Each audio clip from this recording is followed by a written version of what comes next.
All things that exist are made of matter. You can physically see some of it, like your textbook and your phone. You can consume it like the coffee or breakfast you have in the morning. There's also some matter that you cannot see, like the air, but you know it exists because you can breathe it and you can feel it on a windy day. You are always in contact with matter, and the reality is, you're made of matter too. The field of chemistry seeks to understand what matter is, its properties, and how it behaves in the world around us. Since everything is made of matter, we need to classify them into general categories, called states of matter. There are 3 common states of matter: solid, liquid, and gas. Chemicals in these states behave differently. We can observe their physical behavior, like if they retain their shapes or volumes when placed in new environments. But from a microscopic perspective, these states are defined by the way their particles are structured and move. Let's look at some examples. Solids have a fixed shape. This means that if you take a solid, like a cube made of wood or plastic, it will remain a cube. If you take it and place it in another room, it will still retain its shape as a cube. The volume of a solid is also fixed. It cannot change. Now, its particles, the matter that we talk about, are locked into a structure that vibrates in fixed positions. We'll talk about the particle vibration and structure a little later, so don't worry. But for now, a solid has a fixed shape and a fixed volume. Let's look at liquids now. They do not have a fixed shape, but they do have a fixed volume. This means that a liquid takes the shape of whatever container it's being held in, like a glass or a mug or a bowl, but the volume is retained. Meaning that if you transferred 100 milliliters from the glass to the mug and then to the bowl, it would still be 100 milliliters in every shape. So it still has a fixed volume. Now, gases do not have a fixed shape or a fixed volume. Like liquids, they will take the shape of whatever container they're being held in. But the only difference is that when you add a gas to a new environment, it actually expands until it has occupied the entire space. So if we take our liquid and boil it to become a gas, it will actually expand until it has occupied the entire room. And if we had a bigger room instead, it would also keep expanding until it occupied all that space. So you can visually see how a gas does not have a fixed volume. Another good way to think about it is to look at where gases tend to be commonly stored in real life. Things like oxygen tanks and propane tanks. When placed into those different containers, the gases take the shapes of those tanks by expanding until they've occupied all that space. But you might be asking yourself how it's even possible not to have a fixed volume, and that's because gases are compressible.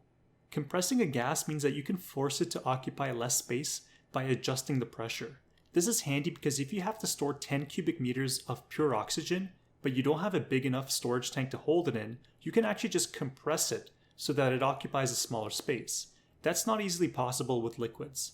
Compressed gas storage is very common. Here's a really good example that shows a truck fueled by natural gas, which is stored in multiple compressed fuel tanks. By compressing the natural gas, it allows the truck to store lots of fuel and increase its mileage. So let's do a quick recap on these 3 states. Solids have a fixed shape and a fixed volume. Liquids have an unfixed shape but a fixed volume. And gases do not have a fixed shape or a fixed volume. Since solids and liquids cannot be compressed, they are referred to as being incompressible. Ice, liquid water, and steam are an easy way to visualize the same matter in 3 different states. So this begs the question, how does matter actually change states? What's happening within the matter for it to suddenly take on new properties, such as changing shape or volume? The answer is tied to how particles move. You see, a solid that appears to be lifeless and static is actually made up of billions of these tiny matter particles that are close to each other.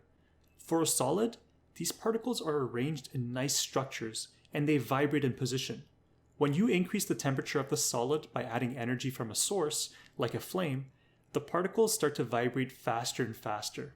Eventually, when you hit a temperature where the solid melts, for example at 0 degrees Celsius, where ice turns into liquid water, the vibrating particles evolve new ways of motion. They start to detach from their organized structure, and now they're able to rotate and translate and kind of do whatever they want, which gives the properties of unfixed shape, which is what we observe for liquids. Now, if you were to keep increasing the temperature of the water to 100 degrees Celsius, which is the boiling point, these free-flowing particles start to move so quickly that they create a lot of separation between each other, and this allows them to expand and have an unfixed volume, and this is exactly what happens when a liquid boils and becomes a gas. Let's quickly talk about temperature because there's something important to note here. The Celsius temperature unit is great to gauge the weather, but it isn't what is used in chemistry to understand particles and matter. Chemists instead use the temperature unit of Kelvin. This is because the lowest temperature, 0 Kelvin, also referred to as absolute zero, is the temperature at which there is no particle vibration.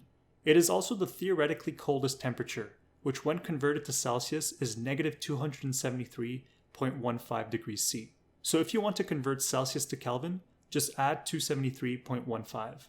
This video should have helped you understand the states of matter, how they're defined, their properties, particle motion, and the Kelvin temperature scale.